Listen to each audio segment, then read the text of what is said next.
Holy cow, you want to sell more real estate in 2021 or whatever year you might be listening to this. Let me tell you, the information that Coach Karlyn Ellis is about to share with us is applicable no matter what year it is, but particularly right now because she last year closed 138 units with just 5 people on her team. And she also simultaneously owns a brokerage with 140 agents in it. Can you imagine trying to run both at the same time and being able to do both successfully? Well, let me tell you, she's going to share with us right now her top 10 tips for success in the coming year. Now, that being said, before she does, I want to give a quick shout out to our sponsors, and that's Wise Hire. If you are not using Wise Hire right now for your recruiting, you should be. They are fantastic. You're at clubwealth.com/Wise Hire. That's WIZEHIRE. And you can get the Club Wealth discount. But let's talk first really quick with Coach Karlyn. Tell us, what are we learning today? What are these 10 tips? And are you going to be sharing not just the tips, but how we can implement them? Absolutely. Yeah. I think we try to overthink this real estate game, and it's really all about some simple facts. And if we follow these rules, get clear on the rules, get really good at them, then it'll help you make things easier, know what to do every single day. I love it. Well, let's just start off. Let's jump right into it. Tell us, what is tip number 1? And by the way, let me throw this out there too. There is a download that you guys will be able to get access to. And I'm actually going to type this into the comments here. And in fact, to get that download, you go to, is it clubwealth.com/must do? Is that right? That's a really great question. It is. It's must do's with an S. All right. So here we go. So it's www.clubwealth.com/must do's for the free download of your top 10 tips. So talk to us. Let's just go through them. What's tip number 1? What's the key number 1? All right. Key number 1 is conversations. For a newer agent, especially, it's usually 50 conversations to get to one closing. So you have to be talking to people, buyers and sellers, or potential buyers and sellers, database, people you meet in the grocery store.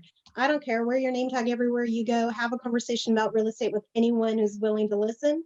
It could be conversations on social media through DMs. It could be Facebook. It could be texts, emails. It has to be a back and forth, and it has to involve real estate. So you've got to start talking to people. If your first comment is, I don't have enough real estate, then you're not doing enough conversations, period, end of story. So that's my number 1 takeaway. Now, where we're going to have these conversations could be from open houses. It could be from internet leads. It could be from for sale by owners, expired, your database, you name it. There's a million ways to go find those conversations, but your number 1 job every single day is to have those conversations. So I love to tell agents to work backwards, figure out what's your goal for the year and figure out how many conversations a day you need to be having, and then go have them. It's crazy to me. Sometimes I'll talk with an agent and they'll say, oh, I'm just not doing as well as I'd like to be doing, or I'm not as successful as I should be. And it's just not fair. Everybody else is having more success. What am I doing wrong? And I'll ask them, I'll say, so how many appointments did you set last week? Oh, well, 1 or none, or, okay, well, then let me ask this. If you didn't set any appointments, how many people did you talk with last week?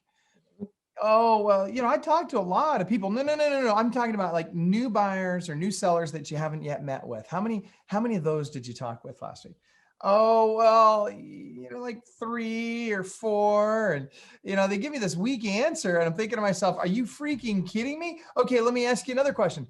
How many phone calls did you make? Reaching out to people like that. How many phone calls did you make to clients or not yet clients that you have not yet met with? And man, I got to tell you that it's almost always the same answer. Oh, 3 or 4 or none.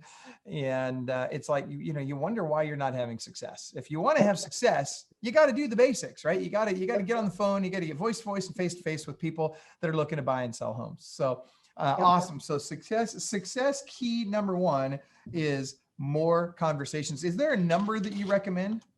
So for a newer agent, again, the target's going to be 50 conversations equals a closing. So how many closings are you trying to have in a month? If it's just 1 a month, then you need to have 50 conversations in that month. Break it down by week. You're having 10 to 15 a week. But, I hope we're going a little bigger than 1 a month. Let's shoot for the stars and at least get 2 or 3 a month. But, so I really challenge my newer agents, less experienced agents, to be trying to get 50 conversations a week at a minimum.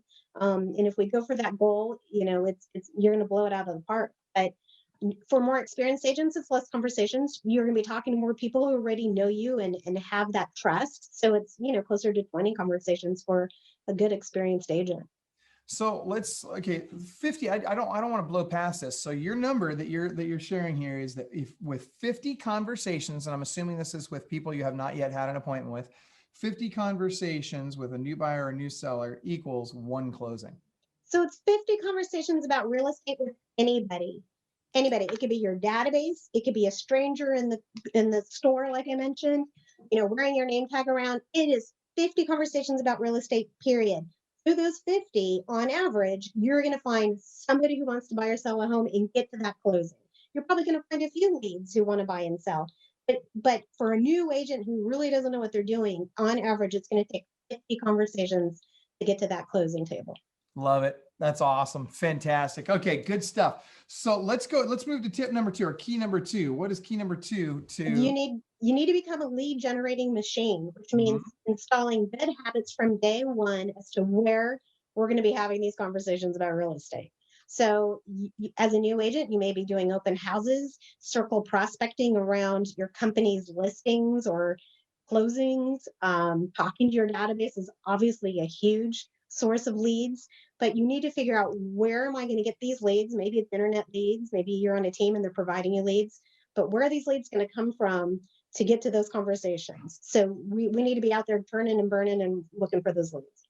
I love it. Okay, so we got more conversations, 50 plus, 50 equals one closing. Lead generation. Now, when we talk about lead generation, I'm assuming that we want to diversify those lead sources and not just have everything coming from one lead source, correct?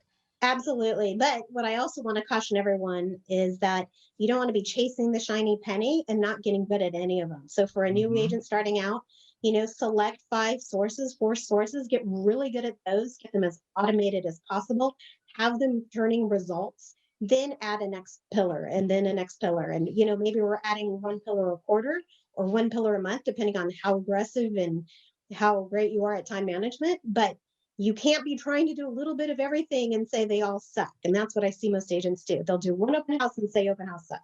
Or they'll buy an internet lead source. They don't work the leads the way they're supposed to. And then they say they're not working. It's like, no. If you're going to pick a pillar, dive in deep, go deep, fine tune it, watch the videos from the experts who have done it really well, learn those skills. And now my phone's going to ring. Of course, we're going to ignore that. Probably a lead. Yeah. All right. Learn those skills and dive deep on those sources. But absolutely, you need to diversify your sources, especially in the crazy market we're in. They're changing daily right now. Well, and to your point, when we talk about diversification, it's, we want to diversify. And as we do so, we want to automate, delegate, and eliminate, right? We want to automate everything we can with that process, delegate anything we can, and then we want to eliminate any of the necessary steps. So good stuff. All right. So what's key number 3?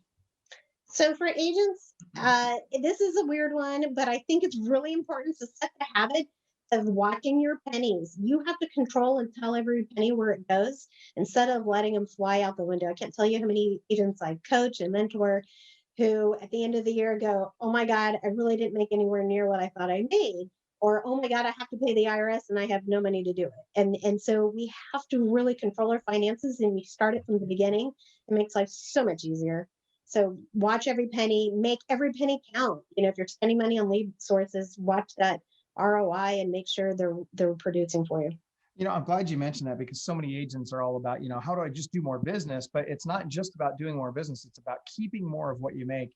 I'm interested with the people that are watching right now. If you guys could type into your screen, what do you think the key to success in real estate is? If you could just pick 1 or 2 keys to success in real estate, what would they be for you? But yes, Coach Karlyn, I would agree that setting the habit of financial responsibility is absolutely key. Benjamin Franklin coined, no pun, or actually pun intended, the phrase that a penny saved is a penny earned. And what he meant by that, at the time he was running the Library of Congress. And to check out a book, you would give them a penny and you would take the book. And then when you would come back with the book, you'd give them their book back and they'd give you your penny back. And thus came the phrase, a penny saved is a penny earned. But really and truly, every dollar we make in our business needs to be held accountable. For us to go spend $100 on dinner, and I think this is a piece that a lot of people forget, to go, do you have any idea, Coach Karlyn, I'm curious if you know the answer to this. For me to spend $100 on dinner, if I'm running a team and a typical profitability margin, how much money do I have to earn in order to have $100 I can go spend on dinner? Isn't it like $150 or something crazy? It's probably worse than that. $366. Oh, God. I know it was terrible. Yeah. Right? That's insane. $366 on average in order to have $100 that I can spend on dinner.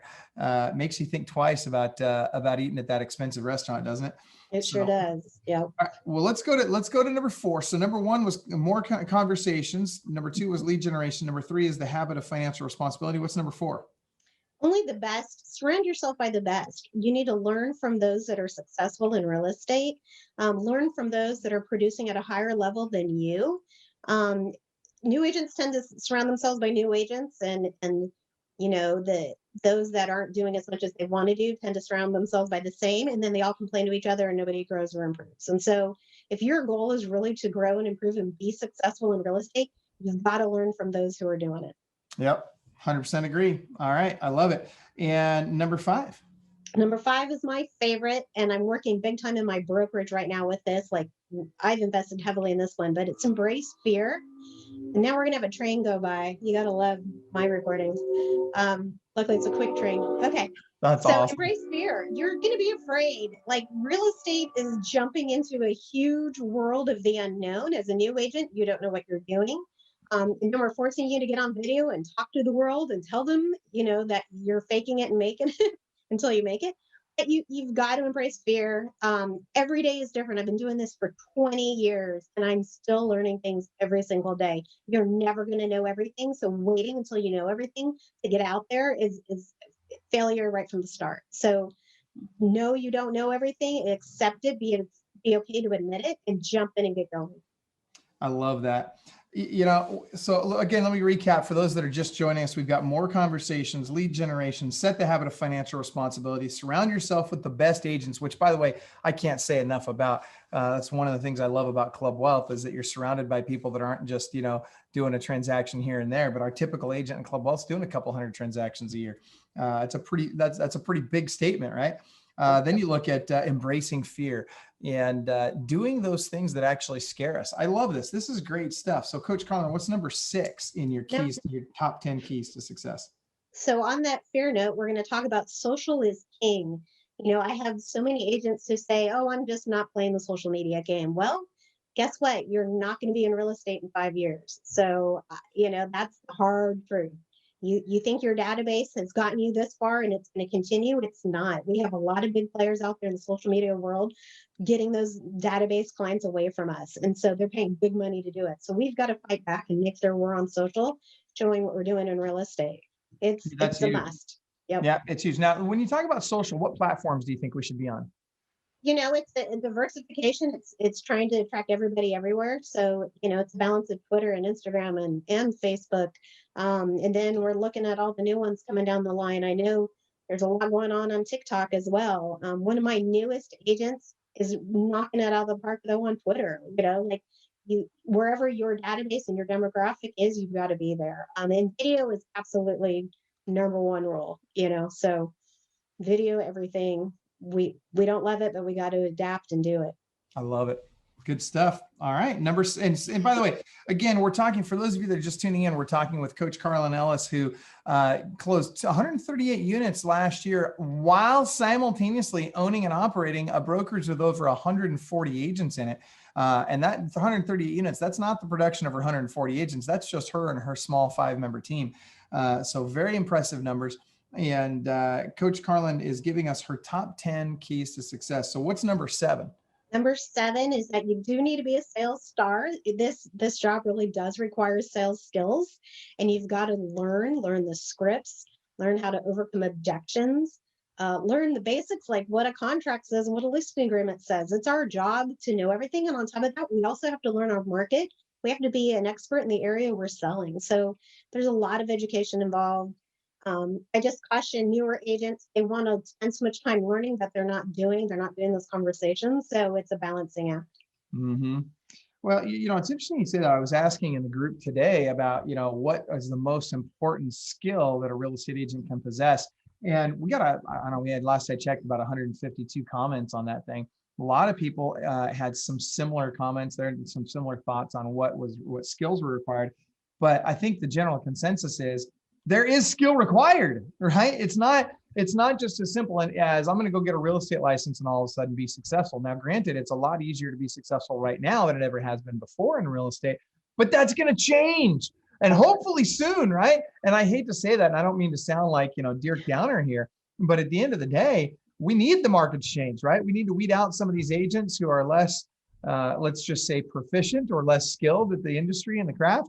And we need to get back to that focus on agents that really know what we're doing, especially if we're going to compete with companies like Zillow and Redfin and all the iBuyers out there. If we're gonna have the opportunity and the ability to stay relevant as an industry, as real estate agents, we're going to have to weed out the weak ones, and we're going to have to put more focus on the strong ones. So I love that. Be a sales star. You've got to be constantly learning. All right, let's go to number 8, Coach Karlyn. Number 8, be the boss of your time. It's key to be proactive with your schedule and not reactive to your day. Most agents love to wake up, check their email, check their social media, and all they do is react to whatever comes their way. We have to be proactive and tell, just like we're telling our money where to go, we need to tell our minutes where they go. So I live and die by a calendar. Every morning I wake up, I set alarms telling me exactly where I have to be every minute of every day, or what task I need to work on. But you've got to really be proactive or you're going to die. Yeah, I love that you're bringing that up. I would suggest that developing and living by your perfect daily schedule is arguably the number one key to success for me in real estate. You've got to develop the habits that lead you to success. If you've got the right habits and you follow those habits every single day, then success is a natural conclusion. If you have the wrong habits, it doesn't matter. It doesn't matter how many times you work those wrong habits, they're not going to work for you. And so I love this, being the boss of your time. Okay, number 9. Number 9 is educate. So just like we're learning sales skills, we're also educating ourselves on the market and maybe educating ourselves on new sources of business where we can get new leads. But we don't want to inundate ourselves. A lot of agents love to educate too much. And again, then we're not talking, we're not having those conversations, and we're not doing lead gen and prospecting. So I say educate, not inundate. So you're saying be a lifelong learner, but don't spend 100% of your life learning. That's right. That's exactly. I love right. it. That's hilarious. I'm thinking back to all those kids in college, right? That they've been in college for 20 years, and it's like, come on, guys! Like at some point, you got to go be productive. So I have one of those. Yes. Yeah. well, you know what they say, right? Knowledge without implementation is like rowing with one oar in the water, right? You just go in circles. Yeah.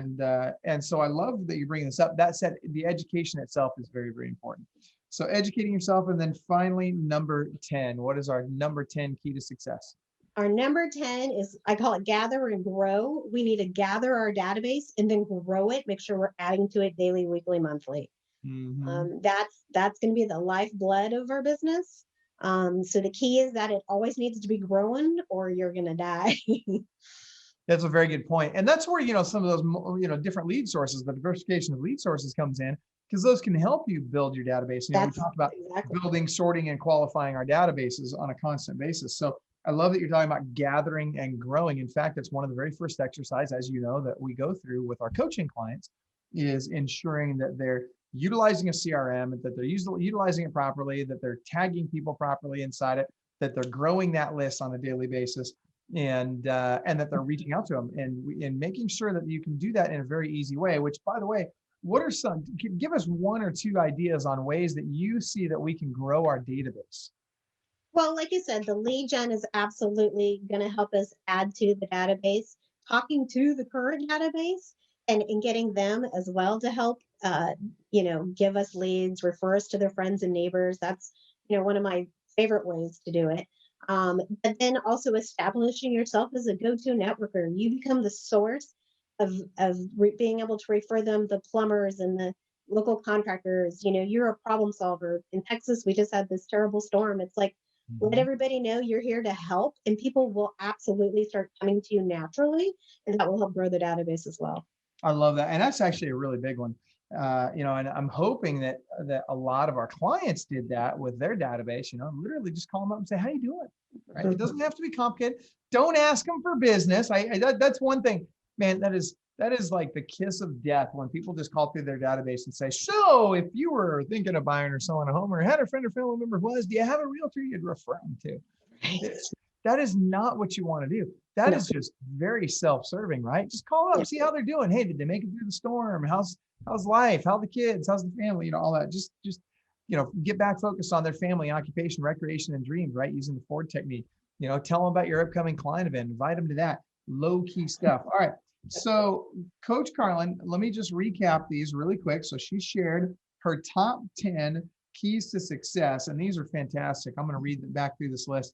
Actually, I'm going to do it from the bottom up. I'm going to start with number 10, work my way up to number 1. Number 10 was gather and grow your database. Number 9 is educate yourself. Number 8 is be the boss of your time. Number 7 is be a sales star. Learn those sales skills. Number 6, social is king. You got to be on social media everywhere. Number 5, embrace fear. Do those things that scare you. Number 4, surround yourself with the best agents. That tells me to join Club Wealth, right? I love it. All right. And come to those Club Wealth events and the Club Wealth masterminds. Number 3, set the habit of financial responsibility. Set the habit of financial responsibility. Number 2, lead generation. And number 1, more conversations. 50 conversations equals 1 closing. That's huge. Now, if you want to get a copy of this list and some more details that go along with it, then go to clubwealth.com/must-dos. That's MUSTDOOS. Club Wealth, I'm sorry, DOS, not 2 O's, just 1 O. clubwealth.com/must-dos with an S on the end of it. And go to that page and you'll be able to download for free the entire list of Coach Karlyn's top 10 keys to success. And Coach Karlyn, do you have anything to add to that? No, I would just say that real estate is an amazing career. There aren't many careers where the sky is the limit for income. And if you get really good at it, you can have more time back in your day with the right systems and tools and team in place. So, it's like we have a tremendous opportunity. Our market is amazing. This country is amazing. So, jump in and go big. I love it. That's awesome. Well, let me just ask you in closing actually 2 final questions. Number 1, why Club Wealth? You're a successful agent, successful broker, and now you're also a coach with Club Wealth as well as a client of Club Wealth. Why Club Wealth? What's got you working with Club Wealth? So I think I am like the perfect one to answer this question because I've been coached for 10 years in my real estate career. I am a live and die hard believer in coaching. I've been coached by almost all of your competitors. I don't need to say them, but just about everybody out there I've been with. And Club Wealth, like we talked about it, I think briefly earlier, is that we are being coached by producers at such a higher level than ourselves. We're able to tap into that knowledge base. It saves us time, it saves us money. And then our masterminds where we can get in with other agents at the same level we're in and the coaches above us and learn and have that immense knowledge base behind us. It's just unbelievable. It's a phenomenal resource. And so we're being coached by coaches who are actually producing in real estate. And that doesn't happen in other areas. No, it doesn't. And, I agree with you. I think that's a huge component. Thank you so much for that. I agree that makes such a difference. It's difficult. If I want to get to the top of Mount Everest, I really need a guide who's actually been to the top of Mount Everest before. It's tough to just follow somebody who says, yeah, just kind of walk up there and, just watch out for the crevasses, hopefully you don't fall. All for the best. Yeah. Yeah. Right. We'll pray for you. Good luck. Let us know how it goes. Right. Yeah. So I love it. That's hilarious. Well, good. And then one final question for you. So, and actually I'm going to give you 2 final questions. Next question is Club Wealth events. I know you go to a lot of the Club Wealth events. Tell us why. What value do you get? And why do you keep going back? I mean, don't you hear the same things over and over again? Or Right. No, first of all, like we said, this market's always changing. We're growing and adding coaches and agents all the time. So there's new ideas being brought to us all the time. But the events going in person, oh my gosh, I'm so excited for LABC coming up. I get to finally leave home and go away from my family. I love my family, but I'm done. At the events, you get to network with other agents, become referral resources. These trips should be able to pay for themselves through referrals if you do it the right way. But then it's having the time to meet with other agents and coaches off time when you're not in the classes. Having drinks with them at the bar in the evenings, or sharing a couple hours when you've got some downtime when you first arrive, with having a meal with them. Like, the opportunity for extended knowledge growth is amazing. So I love these events. I'd go to one every month if I could. I love it. That's awesome. I'm excited too for all the same reasons you just mentioned.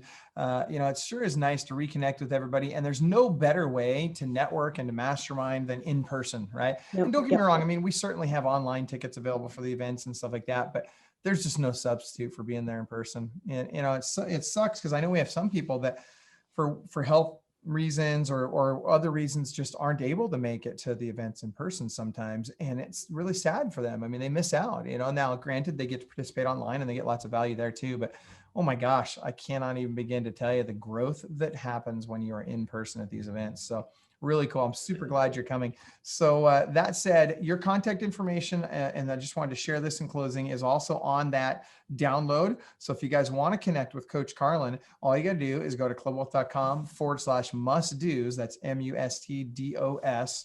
Clubwealth.com/must-dos. It's in the comments here if you're watching this on Facebook.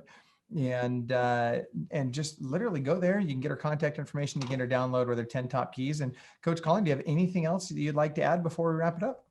No, I really appreciate the time to share. I love this industry, like I talked about before. So congrats to all the realtors out there. I love it. And thank you so much for your service as a Club Wealth coach.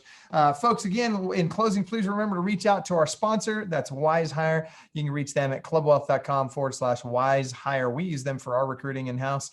And we get anywhere from 36 to, we've had as many as 100 people, actually just over 100 people on our weekly recruiting group. What is that? Group interview, group orientation, whatever you want to call it.